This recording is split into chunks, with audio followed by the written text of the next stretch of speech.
Bonjour mesdames et messieurs, bonjour. Alors ici en direct pour CNews, Direct CNews, monsieur Laurent Delahousse de Couette. Je suis assisté aujourd'hui de mon assistante Adriana Carambeur et nous allons ensemble vous faire partager une expérience unique dans le cadre de l'anniversaire, du 50e anniversaire de la libération des confinés le 8 mai 2022. Donc aujourd'hui, 8 mai 2072, nous fêtons la libération des confinés, une date très importante que nous devons commémorer ensemble, et tout particulièrement aujourd'hui, nous allons vous faire le privilège de visiter en direct pour CNews, Direct CNews, le bunker des confinés. Adriana Carambeur, je vous laisse cet honneur.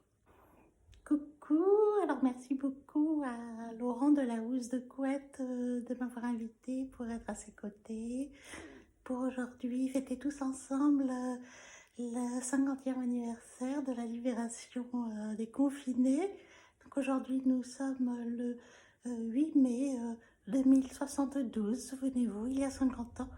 Les confinés étaient libérés, alors en exclusivité pour CNews, Direct CNews, et grâce à l'invitation de Laurent Delahousse de Couette, je vais vous faire visiter en exclusivité le bunker d'un confiné. Voilà, voilà.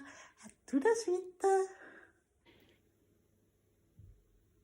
Donc en direct pour CNews, Direct CNews, nous avons ici retrouvé un témoignage extraordinaire de la vie, de ce qu'était la vie d'un confiné. Hein. Souvenez-vous, ils étaient obligés de rester 24 heures sur 24 allongés sur leur canapé. Alors ici, nous avons un témoignage extraordinaire de la vie d'un confiné, hein, puisque nous avons tout retrouvé dans son intégralité, rien n'a été changé.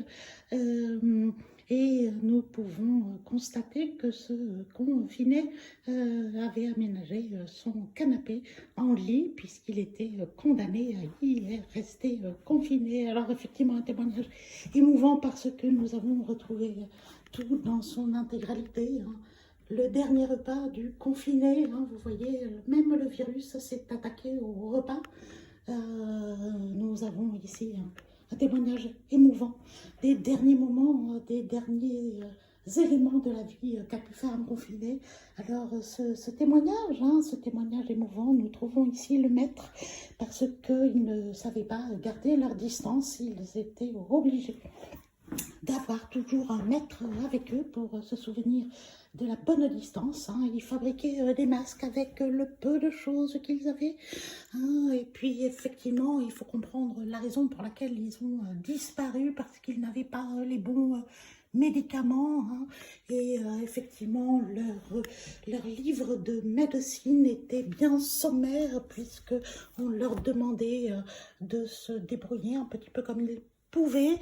Hein, nous retrouvons des éléments sommaires hein, de fabrication des masques, et effectivement avec une telle propagande dans des livres de médecine qui nous paraissent d'un autre monde, où elle leur donnait des diplômes qui les mettaient en danger. Effectivement, on peut comprendre qu'avec ces livres de médecine bien sommaires, et un président qui leur rappeler au journal de 20 h comment se laver les mains, on peut comprendre pourquoi ces gens de notre époque ont disparu et ont laissé place aux cyber-humains et aux télé-humains que nous sommes devenus. Donc un petit hommage à ce musée du confiné, hein, avec un témoignage très très émouvant des derniers instants du confiné.